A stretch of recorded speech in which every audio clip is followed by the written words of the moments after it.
I am just your standard, unremarkable middle-class American civilian living in a sprawling, identical suburban neighborhood on the quiet outskirts of Charlotte, North Carolina. One of those countless cookie-cutter residential subdivisions that stretch for miles across the American Southeast, where every street curves in repetitive looping patterns designed to slow traffic and foster a sense of safe, secluded community, where every two-story single-family home features matching vinyl siding, uniform rooflines, standardized front lawn dimensions, and identical wooden privacy fences that wrap neatly around every backyard, creating isolated private outdoor spaces for every household, where the entire neighborhood adheres to strict HOA guidelines that govern everything from grass height and flower bed placement to porch furniture color and exterior holiday decor timelines. A place where the most thrilling weekly community event is the local grocery store's seasonal sale on classic Carolina barbecue sauce and sweet iced tea, where neighbors exchange quick, polite waves from their driveways or passing cars but almost never pause for lengthy conversations, where everyone knows of everyone else but few people truly know each other's lives, where stray squirrels, fluffy cottontail rabbits, and occasional wandering deer are the only regular wild wildlife visitors, and where residents grow complacent in the unspoken belief that nothing out of the ordinary, nothing chaotic, nothing bizarre, and nothing memorably weird will ever disrupt the calm, monotonous rhythm of daily suburban life. I am 36 years old, and I have spent the better part of my adult life entrenched in this quiet, predictable American middle-class routine, working a stable, unglamorous, fully remote full-time office job in general administrative support for a regional healthcare billing company based in downtown Charlotte, a role that epitomizes the quiet stability of modern white-collar suburban employment. My daily work responsibilities consist entirely of processing endless stacks of routine patient billing paperwork, reviewing standardized insurance claim forms, responding to repetitive client and provider email inquiries, scheduling basic virtual consultation appointments for company representatives, updating endless rows of numerical data in cloud-based spreadsheets, and sitting through mandatory weekly 10-minute team check-in meetings that follow the exact same script,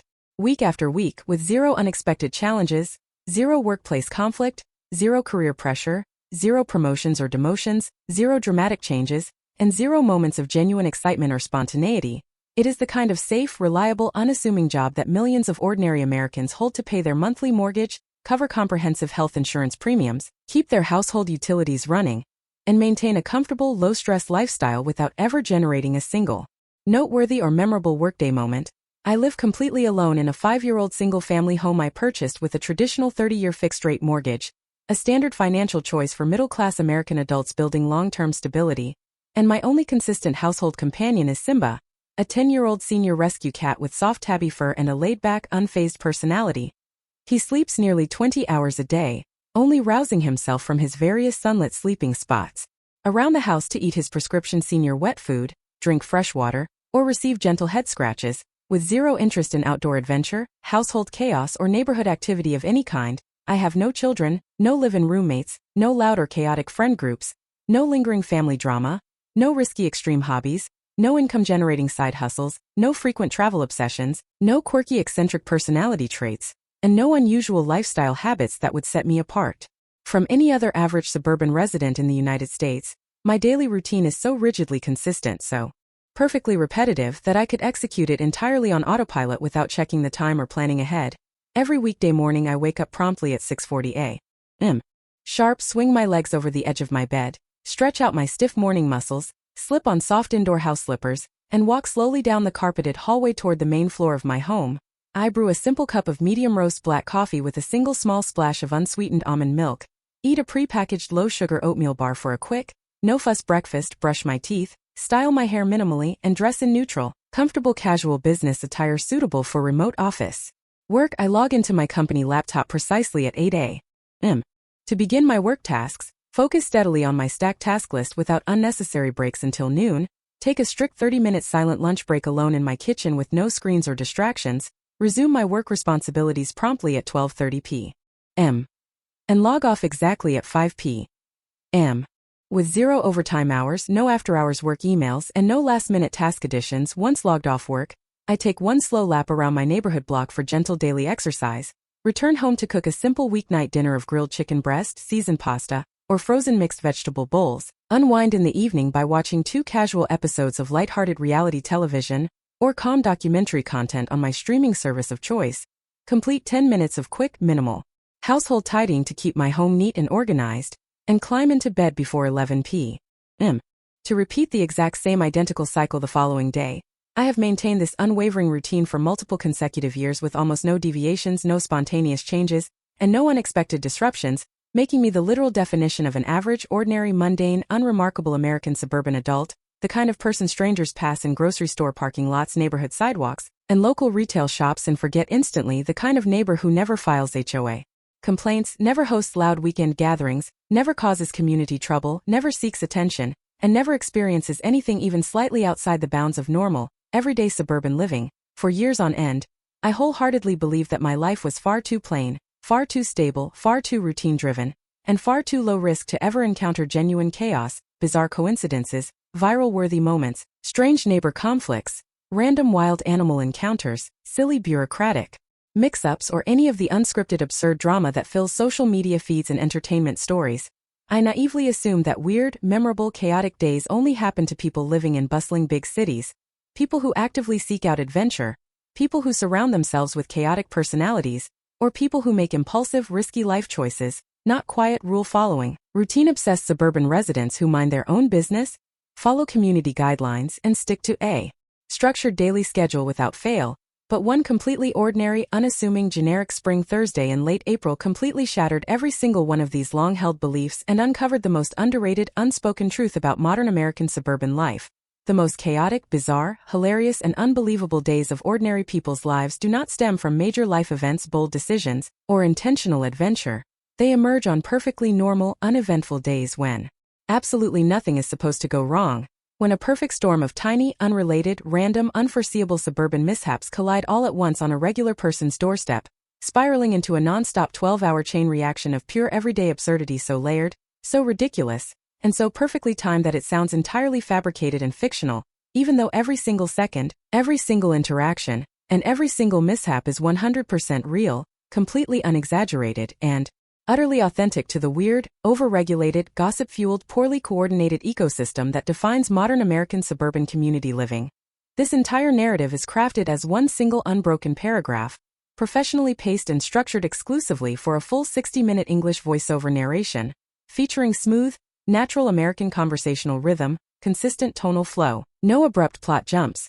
no missing contextual details, rich immersive everyday suburban description, and gradual organic plot progression tailored specifically for long-form audio dubbing, clocking in at a full 30,000 words of continuous, seamless storytelling that captures every single strange, funny, frustrating, heartwarming, and unforgettable moment of my most impossibly chaotic, entirely normal weekday. It all began exactly like every single ordinary morning in my multi-year routine, with no warning signs, no premonitions, no subtle hints of the chaos to come. The morning was quiet, mild and slightly humid, characteristic of a typical Carolina spring day. Soft golden spring sunlight filtered through newly sprouted bright green tree leaves that lined every neighborhood street. Fine yellow pine pollen dusted every residential car, every sidewalk, every fence post, and every lawn surface in the entire subdivision, creating the classic seasonal southern pollen haze that locals grow accustomed to each year. Native songbirds chirped steadily and loudly in every backyard tree and front yard canopy, their cheerful calls filling the quiet suburban air.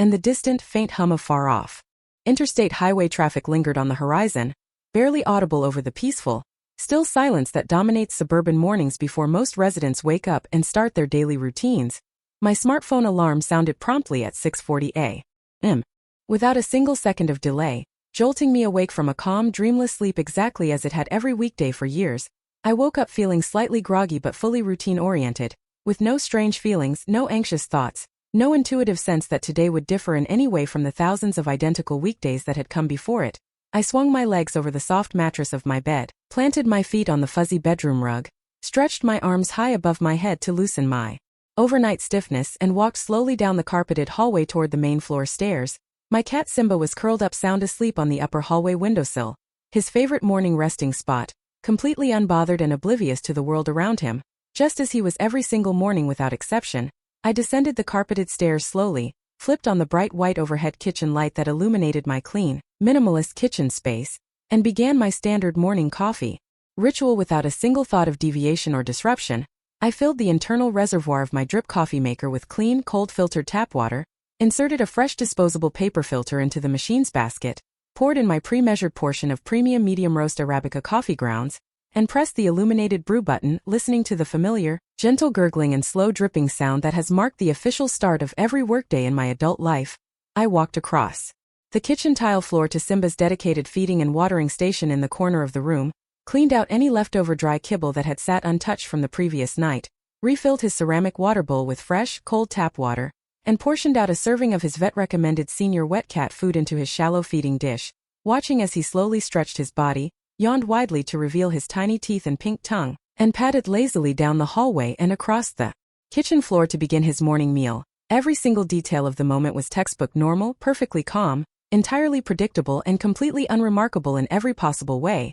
I pulled my smartphone out of my pocket while waiting for my coffee to finish brewing, swiped open my lock screen, and scanned through all my overnight notifications, finding 0 unread text messages, 0 missed phone calls, 0 work emergency alerts, 0 neighborhood group updates, 0 package delivery notifications, 0 calendar reminders, 0 scheduled appointments, and 0 indications of any upcoming change or disruption to my rigid daily routine. Once the coffee maker finished its cycle and fell silent, I poured the hot, freshly brewed coffee into my insulated travel mug, added a tiny splash of creamy almond milk, stirred the liquid once with a metal spoon, and leaned casually against my kitchen counter for a quiet moment of morning stillness, mentally reviewing my pre-planned Thursday schedule, complete daily billing reviews, finish a monthly progress report, attend one short virtual team check-in meeting, take my routine post-work neighborhood walk, cook a simple weeknight dinner, complete light household cleaning, relax with casual television, and go to bed on time. An entirely uneventful, predictable, boring schedule in every sense of the word.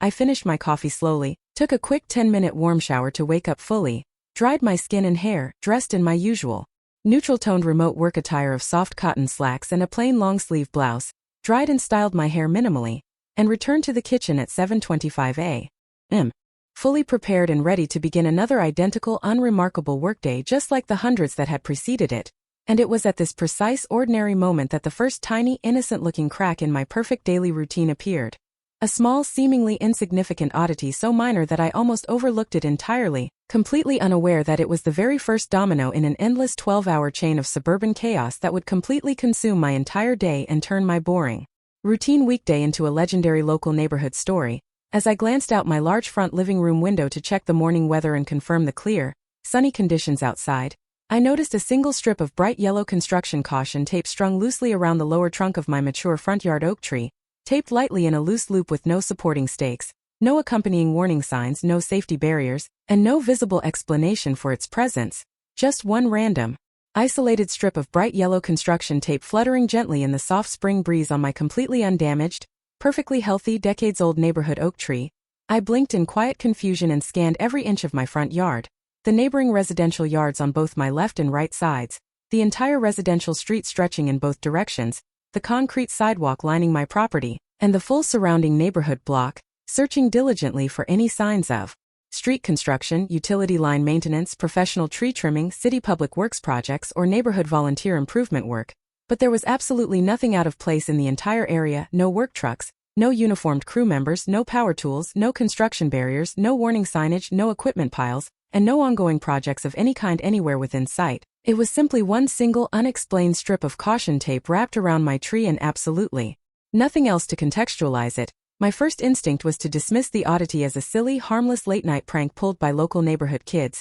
a meaningless juvenile joke that I could easily remove in 2 seconds flat before starting my workday. I unlocked my front entry door, stepped out onto my covered front porch, and walked slowly across my well-manicured green grass lawn toward the oak tree, fully intending to peel off the tape, dispose of it in my outdoor trash can, and erase the only unusual detail of my otherwise perfect morning. But the very second I reached the base of the tree and lifted my hand toward the yellow tape to remove it, I heard a soft, repetitive, high-pitched buzzing sound hovering directly above my head, a steady, consistent insect hum that was far quieter and more concentrated than the usual random bee or fly activity typical of early spring mornings in my neighborhood. I tilted my head upward and squinted carefully into the thick, dense upper canopy of the oak tree's branches, adjusting my eyes to filter through the bright sunlight and shadowed foliage, and my stomach immediately dropped with pure, stunned disbelief. Tucked perfectly into the thickest cluster of upper branches, completely hidden from standard ground-level view unless you stood directly beneath the exact spot, was a fully established, fully active paper wasp nest,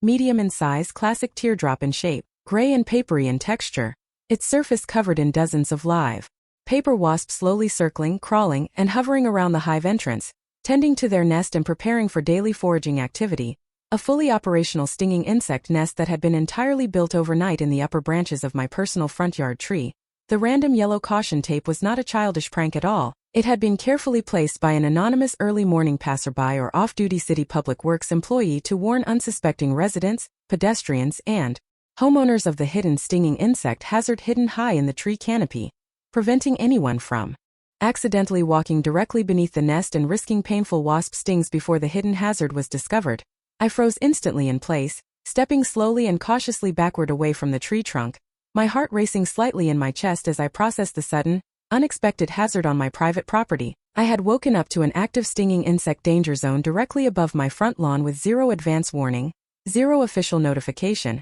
and zero prior knowledge of the nest's existence. I had lived in this home for 5 full years, walked directly beneath this oak tree every single day, mowed my lawn beneath its branches weekly throughout every season, trimmed its lower foliage annually, and had never once spotted a single wasp, a single hive fragment, or any sign of insect nesting activity in its branches. The entire fully formed, active nest had materialized completely overnight, undetected and fully functional by sunrise. I quickly and cautiously retreated back into my house, closed and locked the front door securely behind me to prevent any wasps from drifting indoors, and pulled out my smartphone to research local licensed pest control companies that offered emergency same-day wasp nest removal services. Determined to eliminate the sudden safety hazard before the colony grew larger, became more aggressive with warmer daytime temperatures, or posed a risk to myself or any neighborhood residents, I researched and compared 3 highly rated, locally operated pest control businesses with dozens of 5-star customer reviews, called the top-rated company on my list,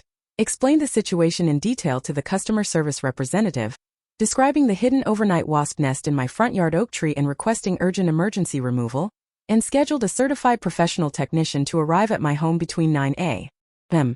and 10 a.m. that exact morning to safely treat, remove, and dispose of the active wasp colony and nest. Feeling genuinely relieved that the problem was a minor isolated household inconvenience that could be fully resolved with one quick professional service call, I reassured myself repeatedly that this small pest issue was nothing more than a trivial morning disruption, a tiny blip in my otherwise perfect routine, and that once the nest was removed and my yard declared safe again, the rest of my Thursday would return to its normal calm, predictable, uneventful rhythm. I had absolutely no idea in that moment that this tiny wasp nest incident was merely the extremely mild, innocent opening chapter of the most absurd, layered, non-stop chaotic day of my entire adult life. A day that would stack unrelated mishap upon unrelated mishap until my ordinary weekday became a comedic suburban legend. I logged into my company work laptop promptly at 8 a.m. sharp, opened my daily digital task queue, pulled up my pending monthly billing review spreadsheets, replied to all overnight client and provider email inquiries with standardized professional responses, and settled smoothly into my usual remote work rhythm, managing to work completely uninterrupted, focused, and productive for exactly 52 full minutes, a brief stretch of pure normalcy that tricked my brain into believing the rest of the day would remain calm and trouble-free. At exactly 8:52 a.m., precisely 8 minutes before the start of my scheduled pest control technician's arrival window, my front doorbell began ringing loudly, rapidly, and continuously, followed immediately by sharp, insistent, rapid knocking on my front door, far more urgent and persistent than the casual, single-ring arrival of a standard service worker. I quickly muted my virtual work meeting microphone, paused my active spreadsheet work to save my progress, and walked quickly across my front hallway toward the entry door, fully assuming the early visitor was my pest control technician. Arriving ahead of schedule to inspect and remove the wasp nest, I pulled open my front door wide and was immediately greeted not by a uniformed pest control professional with safety gear and equipment, but by a flustered, embarrassed, apologetic middle-aged woman wearing a bright green official neighborhood HOA volunteer vest, clutching a large printed full-color neighborhood subdivision map, and a thick stack of official printed HOA notification flyers, her face etched with visible panic and mortification. She introduced herself breathlessly as our local neighborhood association's quarterly landscape audit volunteer coordinator, the resident tasked with organizing and overseeing all seasonal community lawn and tree inspections, and immediately began explaining a catastrophic last-minute clerical scheduling mix-up that no single member of the HOA leadership team had noticed or corrected until that very morning. She explained that the HOA had scheduled a mandatory neighborhood-wide spring tree health inspection and full landscape audit for that exact Thursday morning, a quarterly state-compliant inspection required to maintain the neighborhood's official residential zoning and community accreditation. Every single residential property on the entire block was legally required to be inspected for overgrown tree branches, dead seasonal foliage, invasive plant growth, pest infestations, unapproved yard debris, and non-compliant exterior decor. And due to a careless copy-paste error in the HOA secretary's shared scheduling spreadsheet, my private home address had been incorrectly marked as the official central check-in station and command hub for the entire volunteer inspection team, meaning all 14 trained volunteer neighborhood inspectors had been instructed to assemble on my private front lawn promptly at 9 a.m. sharp to receive their assigned neighborhood inspection zones, printed checklists, measurement tools, and team assignments before dispersing to complete the full block-wide audit. She further explained that the critical spreadsheet error had gone completely unnoticed by HOA leadership because the HOA president had forgotten to send out the mandatory final event reminder email to all neighborhood residents and volunteers. No local residents were notified of the last-minute command hub location change, no volunteer team members were informed of the address mix-up, and most importantly, no one from the HOA had ever asked for my permission or consent to use my private residential lawn as the official neighborhood inspection headquarters for the entire morning. I stood frozen in stunned silence on my front porch, processing the impossibly poor timing of this bureaucratic mix-up. I had an active, dangerous wasp nest hidden in my front yard tree, a professional pest control removal service, scheduled to arrive within minutes to eliminate the stinging hazard, and now an entire team of 14 HOA volunteer inspectors was minutes away from setting up a full outdoor community operation, complete with foot traffic, equipment placement, and group gatherings, directly on my hazard-marked lawn with zero prior warning and zero personal consent. Within mere seconds of finishing her frantic explanation, I watched the full team of 14 uniformed HOA volunteers walking in an organized group down my residential street directly toward my home, every single volunteer carrying official clipboards, detailed landscape inspection checklists, measuring tapes, pruning shears, foliage assessment tools, and community audit forms, fully prepared to spread out across my front lawn and launch their official neighborhood audit procedures without any knowledge of the ongoing pest hazard. I quickly pulled the flustered volunteer coordinator aside onto my front porch, away from the approaching group, and explained the entire wasp nest emergency in urgent detail, pointing upward toward the hidden hive in the oak tree canopy, pulling up my confirmed pest control service appointment text on my phone to prove the scheduled emergency removal,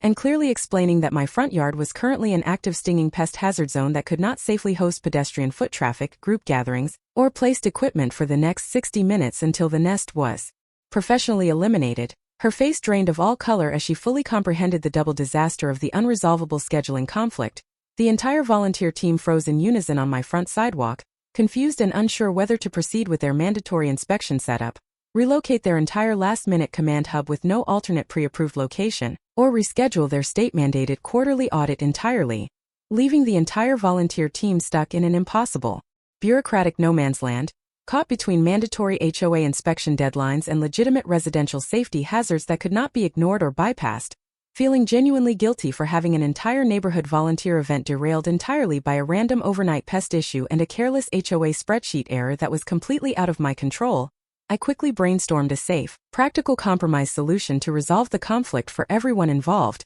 I generously informed the volunteer coordinator and the waiting team that they were welcome to set up their official check-in station on my concrete front porch, a solid elevated surface fully 10 feet away from the hazard tree, and completely outside the wasp nest danger zone, allowing them to complete their mandatory volunteer check-in process, distribute team assignments and inspection materials, and launch their neighborhood audit without violating safety protocols or missing their legally required quarterly deadline. The entire group of volunteers exhaled in collective, visible relief, thanking me repeatedly for my extreme flexibility, patience, and willingness to host their displaced last-minute command hub on my private property, and they immediately began setting up folding plastic tables, stacked clipboards, printed inspection documents, and measurement tools across the full surface of my front porch while I returned indoors to my home office desk to resume my full-time remote corporate work duties, suddenly and unintentionally hosting an official neighborhood HOA landscape audit operation directly outside my home office window, while attempting to complete professional healthcare billing work for my full-time career.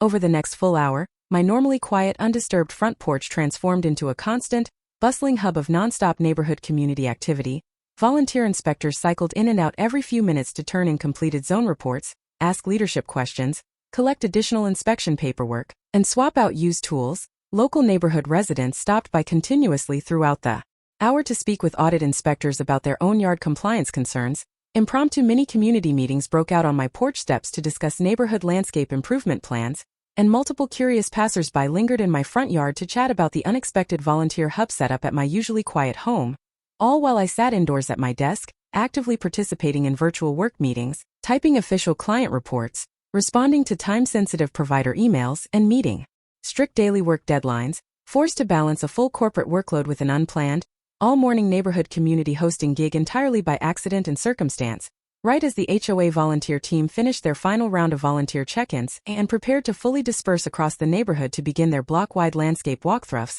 My scheduled pest control service truck arrived on my street, pulling up directly in front of my home and parking curbside. The certified technician stepped out of the vehicle wearing full protective bee and wasp safety gear, including a thick canvas suit, face shield, and protective gloves, quickly inspected the hidden upper tree wasp nest, confirmed it was a fully active, thriving paper wasp colony requiring immediate professional removal to prevent aggressive stinging activity, and explained that he would need full, unobstructed access to my entire front lawn and oak tree area for approximately 20 minutes to safely treat, neutralize, remove, and properly dispose of the entire nest and all remaining wasp activity, creating yet another immediate logistical conflict with the lingering HOA volunteer activity still wrapping up on my property. The quick-thinking HOA coordinator and experienced pest control technician coordinated seamlessly to enact a temporary hazard zone clearance. All volunteer team members stepped fully back from the front lawn area to a safe distance on the sidewalk, and the technician proceeded methodically with his safe nest removal process while I watched carefully from my front window,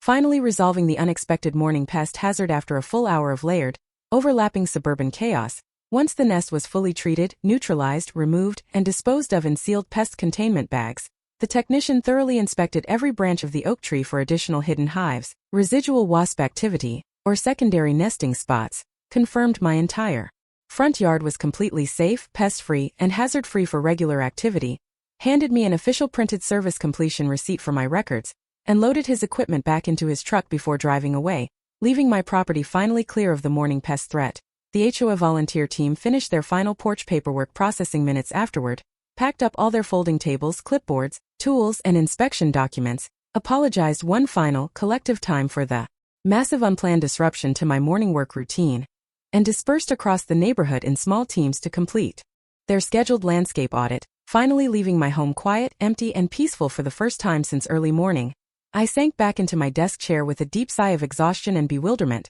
staring out my front window at my now normal, hazard-free lawn, completely amazed at how many layered, unrelated, unplanned disruptions and crises had stacked up on my doorstep before the clock even struck 10:30 a.m. I had navigated a sudden overnight hidden wasp nest safety hazard, scheduled and coordinated emergency professional pest control removal, hosted an unplanned full-team HOA neighborhood inspection headquarters on my private property, managed constant neighborhood foot traffic and community interaction throughout my core work hours, and overcome overlapping bureaucratic and safety conflicts, all while maintaining perfect work attendance, meeting every morning work deadline, and completing all required job tasks on schedule with zero professional errors or delays. In that moment, I genuinely and fully believed that the absolute worst of my chaotic day was completely and permanently behind me, that the universe had exhausted every possible morning disruption and bad luck mishap it could possibly throw my way, and that the remaining hours of my Thursday would settle back into the calm, predictable, ordinary routine I was accustomed to. I could not have been more spectacularly, unbelievably wrong at exactly 11:15 a.m. Just as I was fully regaining my work rhythm, refocusing on my computer screen, and finalizing my critical mid-morning monthly billing reports, I heard a loud, repetitive, panicked high-pitched bleating sound echoing continuously from the confines of my fully fenced private backyard, a frantic, skittish animal noise I had never once heard in my quiet residential neighborhood during my 5 full years of living in this home. Confused, alarmed, and immediately curious about the strange unknown sound disrupting my quiet work, I quickly muted my work chat notifications, stood up from my desk chair, and hurried toward the rear of my home to investigate the mysterious backyard noise. I pulled back the thick fabric curtain covering my large sliding glass backyard door and peered out into my neatly maintained, fully fenced backyard, and what I saw stopped me completely dead in my tracks, leaving me frozen in pure, unadulterated disbelief, standing perfectly still in the exact center of my lush green backyard lawn, staring directly at my back window with wide, skittish, curious dark eyes,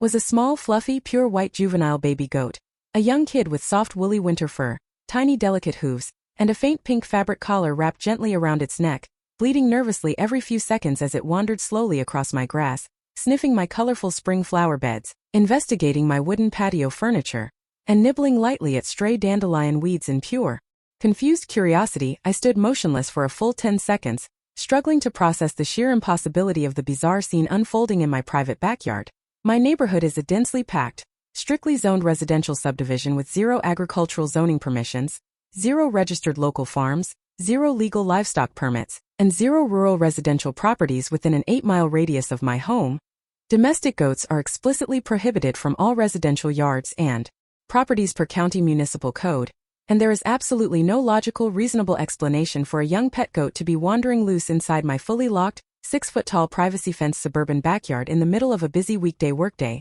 I slowly and carefully slid the glass door open a tiny safe crack to avoid startling the skittish young animal, observing its behavior closely to ensure it was not injured, aggressive, or distressed. It was clearly a well-cared-for, beloved domestic pet, spotlessly clean, healthy, well-fed, calm, and completely non-aggressive, just extremely lost, disoriented, and miles away from its familiar home environment. I immediately began a meticulous inch-by-inch inspection of my entire backyard fence line to locate the entry point the goat had used to infiltrate my fully secured private yard, and after several minutes of thorough checking, I discovered a tiny, hidden ground-level gap beneath the bottom fence rail in the far rear corner of my yard. A small opening gradually created by years of subtle soil erosion and minor ground settling, just large enough for a small, lightweight juvenile goat to squeeze through undetected. A tiny structural flaw in my fencing that I had never noticed during years of regular yard maintenance and fence inspections. I quickly blocked the small escape gap with heavy concrete landscape blocks to prevent the young goat from wandering out into the busy neighborhood streets or slipping into other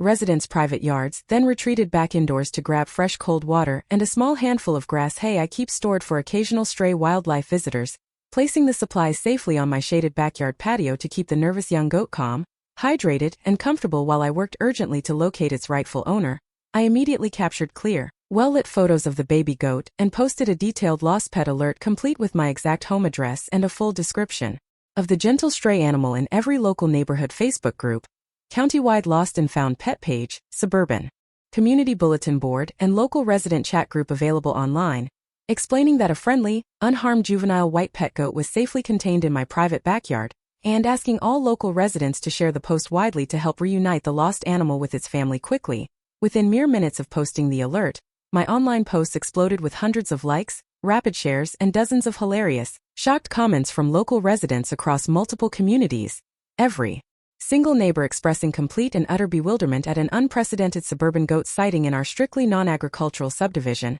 Dozens of long-term residents joking that my already chaotic morning had officially become the most legendary, talked about local neighborhood story of the entire year, multiple 20-year neighborhood veterans commenting that in 2 full decades of living in the area, they had never once seen a goat of any kind within subdivision boundaries. My random out-of-place backyard goat sighting instantly became a viral local community phenomenon. While waiting desperately for owner responses to my widely shared alert posts, I continued monitoring the young goat's calm behavior from my back window at regular intervals to ensure it remained safe, relaxed, and fully contained within my fenced yard, all while simultaneously continuing to answer time-sensitive work emails, update complex billing spreadsheets, and participate in passive teamwork chat conversations, somehow balancing full lost livestock rescue duties with my demanding full-time corporate remote work responsibilities without falling behind on a single professional task. Exactly 20 minutes after publishing my lost goat alert, I received a frantic, tearful private message from a local teenage girl who resided 3 full subdivisions away from my home, explaining that the gentle young goat was her family's beloved pet named Snowy. Her family owned a small, legally permitted hobby farm on the absolute outer rural edge of the county, several miles away from my suburban neighborhood, and Snowy had escaped their fenced pasture overnight through an accidentally unlatched gate, wandering for miles through dark residential street corridors, navigating multiple busy 4-lane road crossings safely, and somehow squeezing through the tiny hidden fence gap in my backyard to find temporary shelter early that morning. She explained that her entire family had spent the entire previous night and early morning frantically searching their property and surrounding neighborhoods for their missing pet goat, terrified that their young, skittish animal had been hit by a car, attacked by stray wildlife, or permanently lost, and they were endlessly grateful for my quick action, careful containment, and fast community outreach to locate them so quickly. The teenage girl and her parents rushed to my home within 10 minutes of sending the message, arriving with a portable livestock travel pen and gentle animal handling supplies to safely retrieve their pet. They were incredibly apologetic for the massive, unforeseen disruption to my workday and personal routine,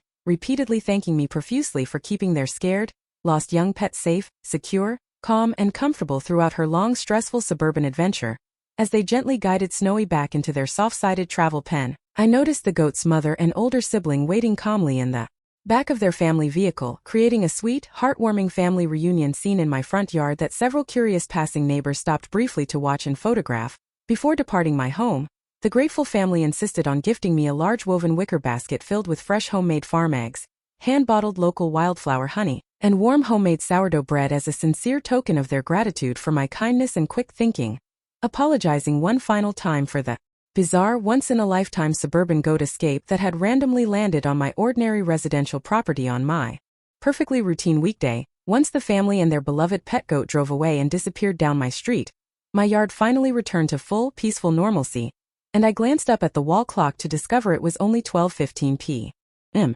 Barely past the official lunchtime midpoint of my workday, I had already survived and resolved an overnight hidden wasp nest hazard, emergency professional pest control removal service, unplanned full HOA neighborhood inspection headquarters takeover, and a viral local suburban lost goat rescue saga, all before the halfway mark of a typical workday. I shook my head slowly in pure stunned disbelief, utterly amazed at how many completely unrelated, entirely random, utterly unforeseeable absurd disasters and bizarre coincidences had stacked up on one single ordinary spring Thursday morning. I took my mandatory 30-minute lunch break in complete silence, sitting alone on my quiet front porch, laughing quietly to myself at the sheer ridiculousness and impossibility of my chaotic day so far, fully and genuinely convinced that absolutely nothing else could possibly go wrong, nothing else could get stranger, and no further mishaps could occur for the remainder of my day. I truly believed the 12 hours of random chaos were fully finished, and the afternoon would be smooth, calm, predictable, and completely routine. I could not have been more spectacularly wrong in my entire life.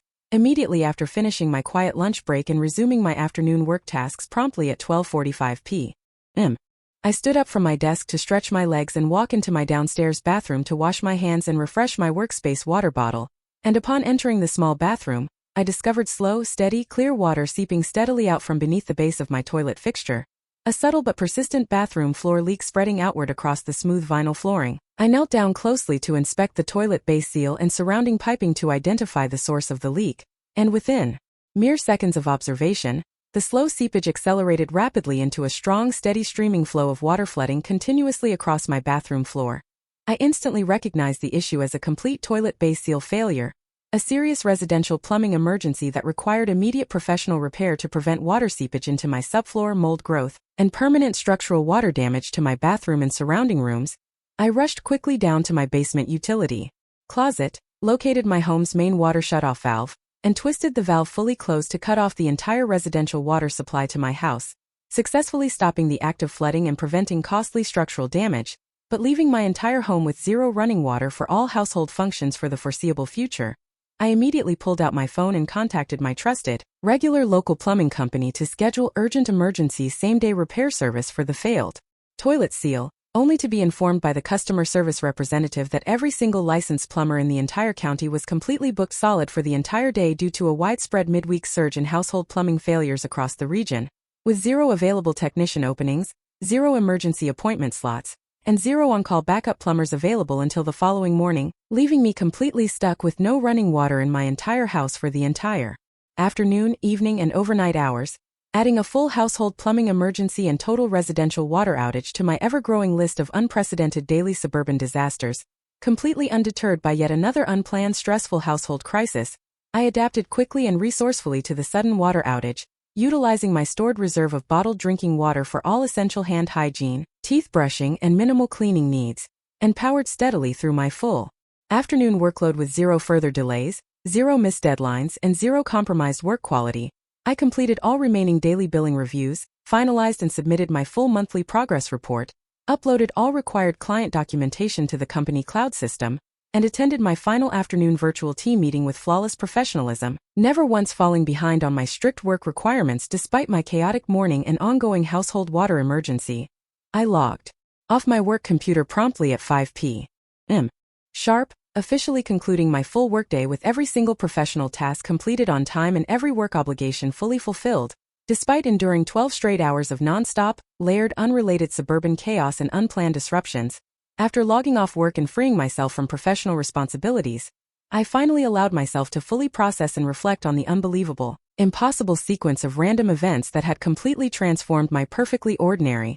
routine Thursday into an all-day suburban community spectacle and personal comedy of errors. I had woken up expecting a bland, repetitive, forgettable workday and instead endured an overnight hidden wasp nest safety hazard, emergency pest control removal service, unplanned neighborhood HOA headquarters takeover and community hosting duties, viral local suburban pet goat rescue saga, and a sudden catastrophic plumbing failure leading to a full household water outage. Every single event entirely unrelated to the others, completely random in timing, utterly unforeseeable in occurrence, and uniquely bizarre in circumstance. Every single mishap striking a quiet, routine-following, rule-abiding ordinary person simply trying to live a stable, responsible, normal suburban life. As the soft golden spring sun slowly set over my quiet, peaceful subdivision, painting the neighborhood sky in warm hues of orange and pink, I walked slowly around my now calm, hazard-free lawn, observing the clean, clear oak tree, my empty quiet front porch, the fully secured backyard fence, and the silent, undisturbed exterior of my home,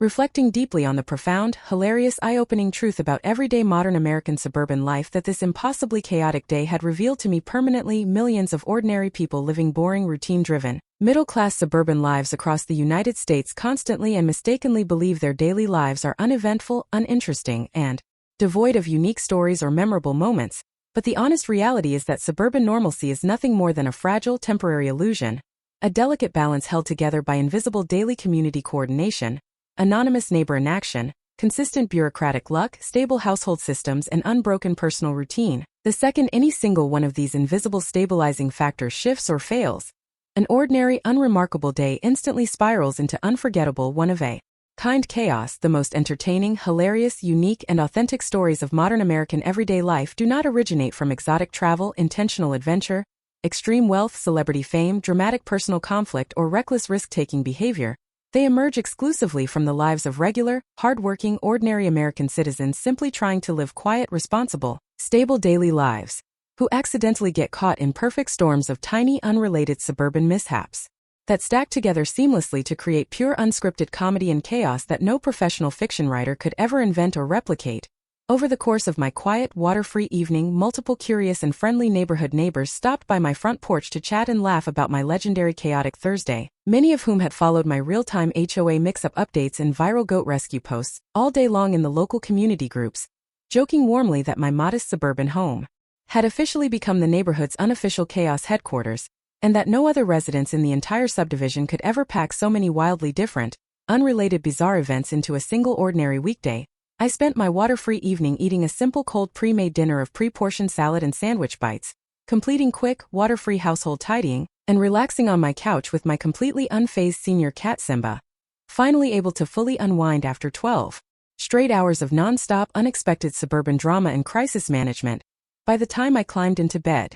at 11 p.m. that night, physically exhausted but endlessly amused, grateful, and completely unharmed by the day's string of bizarre mishaps, I knew beyond any doubt that I would never again take my quiet, ordinary, routine suburban days for granted. I learned permanently that in the quiet, picket-fenced, strictly rule-regulated neighborhoods that define mainstream everyday American life, peace and normalcy are never permanent, calm days are never guaranteed, and the most memorable, cherished life stories always emerge not from extraordinary once-in-a-lifetime circumstances, but from the utterly bizarre, perfectly timed, one-of-a-kind random chaos that occasionally chooses ordinary, unassuming people on completely ordinary days, making even the most average, mundane American suburban life infinitely interesting, wildly unpredictable, and full of wonderfully weird, unforgettable everyday adventure that makes ordinary life far more vibrant and entertaining than any scripted form of entertainment. I am just your ordinary, average, run-of-the-mill 34-year-old American guy living in a quiet, middle-class suburban neighborhood in Portland, Oregon, the kind of place where every house has a manicured lawn, a white picket fence or a cedar fence that's slightly peeling at the edges, a garage stuffed with forgotten holiday decorations and half-broken power tools, and where the biggest drama most people experience in an entire month is a neighbor's overgrown bush blocking the sidewalk or a stray raccoon tipping over a residential trash can on garbage night. I work a totally unremarkable desk job at a small local administrative firm downtown, clocking in at 9 every morning and clocking out at 5 sharp, no overtime, no high-stakes deadlines, no corporate drama that makes national news, just endless spreadsheets, routine client emails, and the occasional awkward team potluck where everyone brings store-bought cookies and pretends they baked them from scratch. I live alone in a modest 3-bedroom single-family home I bought 3 years ago with a fixed-rate mortgage that barely fits my monthly budget. I have a rescue tabby cat named Machi who is my only consistent companion. I grocery shop every Sunday at the local Fred Meyer, get my coffee from the same neighborhood Starbucks every weekday morning, and pay my utility bills on the first of every month without fail. By all standard definitions, my life is boring, predictable, textbook normal. So normal that if you asked any of my coworkers, neighbors, or family members to describe me, they'd use words like steady, reliable, uneventful, and totally ordinary. But here's the bizarre, unshakable truth I've slowly come to accept over the past 2 years. Normal, mundane, average days in my life have a supernatural, almost comedic tendency to spiral into the most absurd, chaotic, inexplicable weirdness you could ever imagine, all while taking place entirely within the boundaries of regular suburban American life. No exotic travel, no extreme danger, no celebrity encounters, just ordinary people doing ordinary things in ordinary places, and yet everything going catastrophically, hilariously wrong in the most specific, one-of-a-kind ways that could never be scripted by a writer. This is the full, uncut story of the single most chaotic, bizarre, mind-bendingly weird normal day of my entire life. A day that started as a completely typical Tuesday morning and unraveled into a series of overlapping ridiculous incidents involving overzealous community volunteers, rogue backyard wildlife, malfunctioning home appliances, eccentric local business owners, miscommunication with city government, and a cast of suburban strangers so uniquely odd they could only exist in the weird, wonderful, slightly unhinged bubble of Pacific Northwest suburban America. Every single moment 100% real, unexaggerated, and quintessentially American in its mundane absurdity. It all began at exactly 6:17 a.m. on a crisp, overcast Tuesday in mid-October, the kind of fall morning that defines Oregon. Cool, misty, with a faint damp chill in the air, leaves turning burnt orange and golden yellow scattered across every street and driveway, a thin layer of fog hovering just above the rooftops, and the distant sound of school buses rumbling down the main road a few blocks from my house. My alarm was set for 6:30 a.m., a standard weekday wake-up time I've kept for years, so I was already awake 10 minutes early, lying in bed listening to Machi knead my comforter with her sharp little claws, staring at the ceiling and mentally running through my typical daily to-do list. Wake up, shower, brew a pot of coffee, feed the cat, grab a granola bar for breakfast, drive downtown to work, finish 3 pending spreadsheet reports, attend a 15-minute team check-in meeting, pick up groceries on the way home, water my front lawn, and settle in for a quiet night of takeout pizza and streaming a new documentary on Netflix. It was the most basic, unexciting schedule imaginable, the exact same routine I'd followed hundreds of times before, and I had zero reason to suspect that by the end of the day, I would have accidentally become the center of a neighborhood-wide misunderstanding, rescued a lost pet duck from my backyard shed, argued for 40 minutes with a city code enforcement officer over a rogue pumpkin patch, had my car trapped by a spontaneous community block party, and ended up being featured in the tiny, local neighborhood Facebook group's most chaotic local moment of the week thread, all before 8 p.m. That night, the first tiny crack in my perfectly normal routine happened when I swung my legs over the bed and stepped onto my bedroom carpet, only to feel a strange, squishy dampness beneath my socked foot. I froze for a second, confused, because my bedroom is on the second floor of my house, far away from any plumbing lines that could leak, and I hadn't spilled any water or liquid anywhere the night before. I flipped on my bedroom light, knelt down, and peeled back the thick gray carpet to find a small, steadily growing puddle of clear water seeping up from the floorboards, slow but persistent, spreading outward inch by inch. My first thought was a roof leak, a common issue in older Pacific Northwest homes that deal with months of rain every year. So I grabbed a flashlight from my nightstand, climbed up into my cramped attic through the pull-down staircase in the hallway, and began inspecting the ceiling rafters for signs of water damage. The attic was dusty, cramped, and full of old moving boxes, forgotten winter coats, and a broken Christmas tree I'd been meaning to throw away for 2 years, and after 10 minutes of careful checking, I found zero signs of a roof leak, zero wet insulation, zero damaged wood.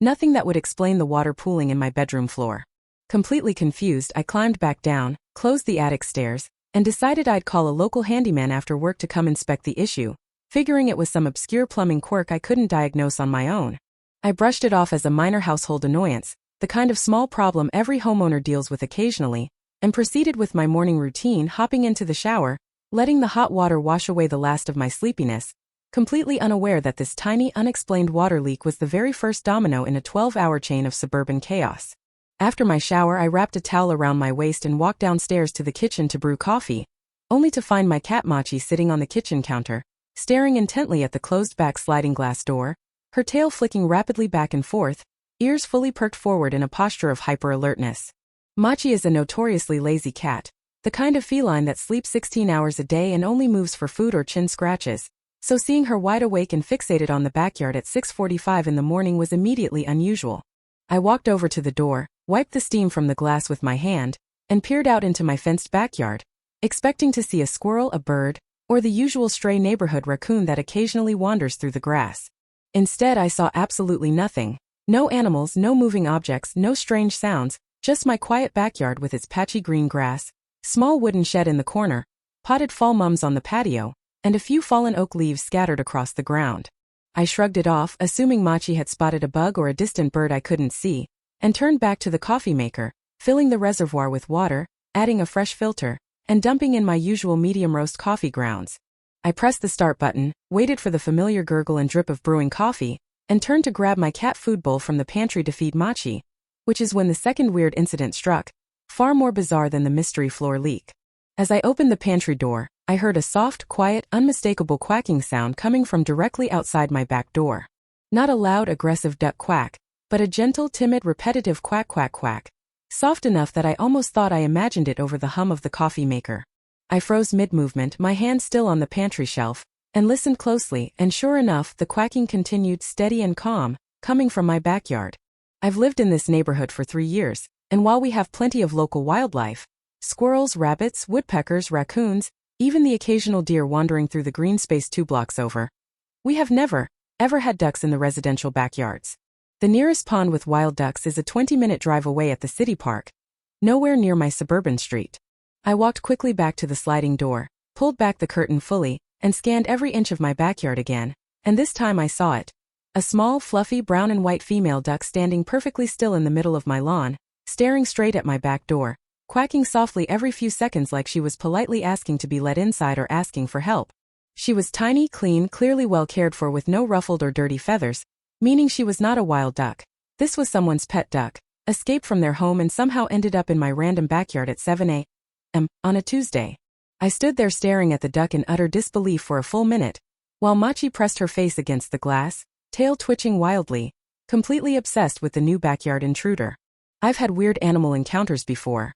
Once a stray cat moved into my porch awning, once a raccoon stole a loaf of bread from my outdoor grill. But a random pet duck showing up in my suburban backyard before sunrise was a new level of bizarre. I didn't know the first thing about pet ducks, had no idea who she belonged to, had no clue how to catch her or keep her safe, and all I could do was stand there and watch her waddle slowly toward my wooden shed, duck inside the open shed doorway and disappear from view. At that point, I knew my normal morning routine was officially dead. I couldn't just leave a lost pet duck trapped in my shed and head to work, so I pulled out my phone, opened the neighborhood Facebook group, and posted a quick, confused message. Found a pet duck in my backyard. 124 Maple Street. Small brown and white female duck, currently hiding in my back shed. Is this anyone's pet? Message me ASAP. I hit send, then set my phone down, finished feeding Machi, poured my now brewed coffee into my travel mug, and tried to calm myself down, telling myself the duck's owner would message me within 10 minutes. I'd hand the duck over, and my day would go back to normal.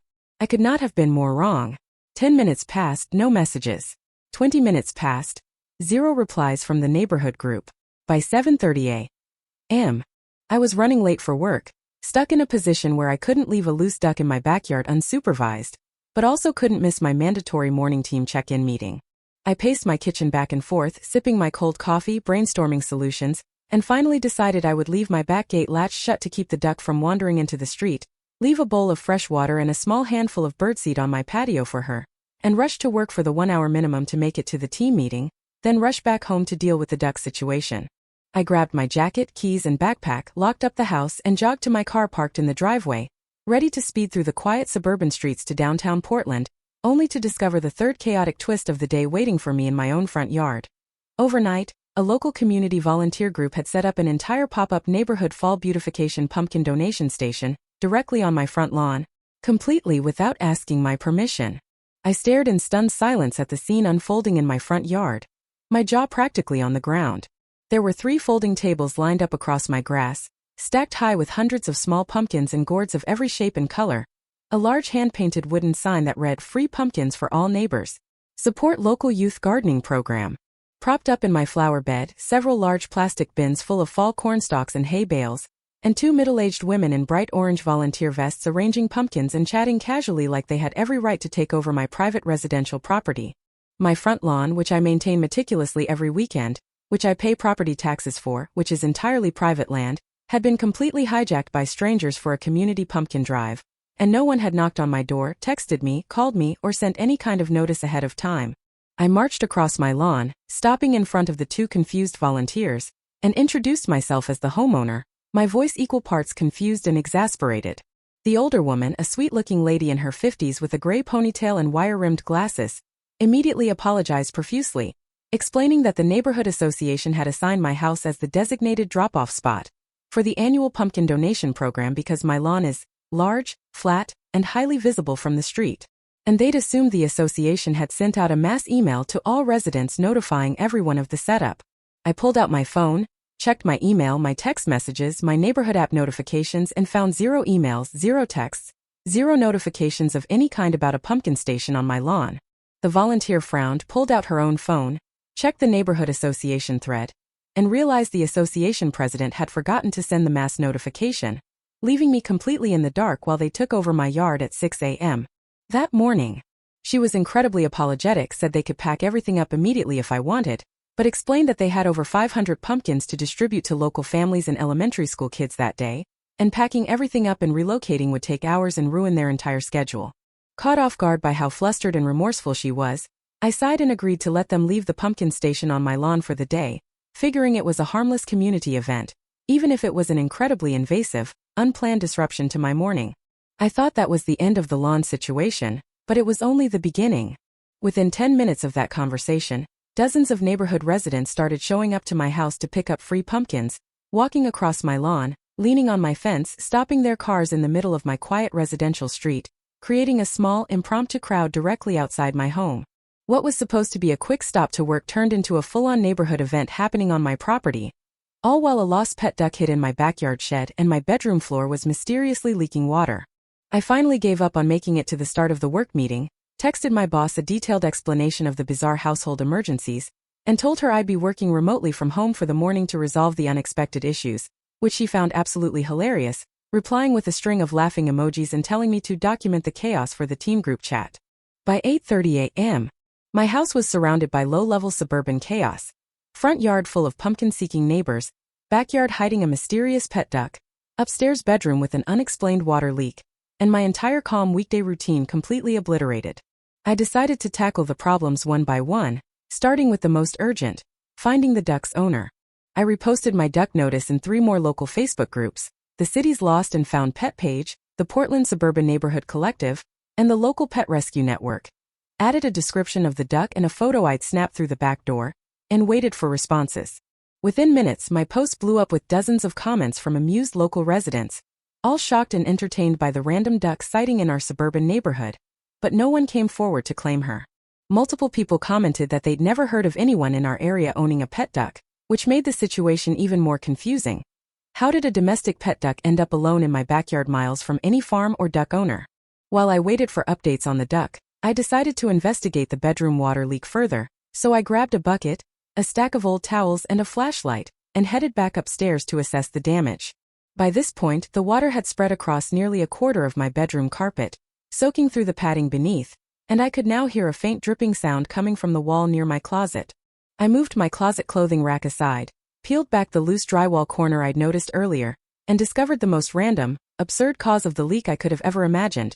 A tiny, forgotten bird's nest had been built inside my exterior wall cavity over the summer, and recent fall rainwater had been pooling inside the empty nest, slowly seeping through the wall and onto my floorboards for days without me noticing. The nest was tiny, made of twigs and dry grass, completely abandoned, and had been holding just enough rainwater to create a slow, persistent indoor leak that baffled every initial diagnosis. I stared at the empty bird's nest inside my wall in pure disbelief, laughing out loud at how ridiculously simple yet completely unguessable the problem was, and immediately started mopping up the water, laying down towels to dry the carpet, and texting the handyman to come remove the nest and seal the wall after work. Just as I finished cleaning up the bedroom water, my doorbell started ringing non-stop, followed by loud knocks on my front door. I hurried downstairs to answer it, expecting a neighbor asking for a pumpkin, only to find a uniformed city code enforcement officer standing on my front porch, holding a clipboard and a digital tablet, looking stern and official. My first thought was panic. Had I accidentally violated some city code by letting a volunteer group set up a pumpkin station on my lawn? I opened the door, greeted him politely, and asked how I could help him. And what he said next left me absolutely stunned. He explained that a concerned neighborhood resident had submitted an anonymous code violation complaint against my property that morning, alleging that I had established an unlicensed agricultural pop-up business on residential property, maintained an unregistered livestock animal on private land, and allowed unapproved foliage and produce storage to create a public safety hazard. I stood there blinking at him for a full 5 seconds, processing the absolute insanity of that sentence, before I slowly realized what had happened. The anonymous neighbor had seen the massive pumpkin set up on my lawn and the viral Facebook post about my backyard duck, combined the two completely harmless situations, and reported me to the city for running an illegal farm and unlicensed business out of my suburban residential home. I could barely believe my ears. I live in a strict residential zone where home businesses require permits and livestock is strictly prohibited, and some random neighbor had jumped to the most extreme conclusion possible, reporting me for a criminal-level code violation over free community pumpkins and a single lost pet duck. I spent the next 40 minutes walking the code enforcement officer through every single detail of the entire chaotic morning, showing him the volunteer pumpkin station paperwork, explaining the neighborhood association's miscommunication, showing him the Facebook posts about the lost duck, walking him out to the backyard to let him see the timid little duck still hiding in my shed, and proving beyond any doubt that I was not running an illegal farm, had no unlicensed business, and was simply the extremely unlucky victim of a perfect storm of suburban weirdness. The code enforcement officer, a middle-aged guy with a dry sense of humor who'd clearly seen every kind of ridiculous suburban complaint in his years on the job, slowly softened his stern demeanor, started laughing at the absurdity of the situation, and even pulled up my viral duck Facebook post on his phone to read the dozens of funny neighbor comments. He officially dismissed the entire complaint, wrote a note on his file that the report was completely unfounded and a case of overzealous neighborhood paranoia, and even stayed for 10 extra minutes to help me check on the duck, commenting that this was easily the weirdest code violation call he'd responded to all year. Before he left, he joked that my house had officially become the neighborhood's most eventful address, and advised me to lay low for the rest of the day to avoid more anonymous complaints. I thanked him profusely for his patience, walked him to his city truck, and watched him drive away, still in shock that I'd spent nearly an hour of my morning resolving a fake illegal farm accusation all because of a random lost duck in a community pumpkin drive. By 10:30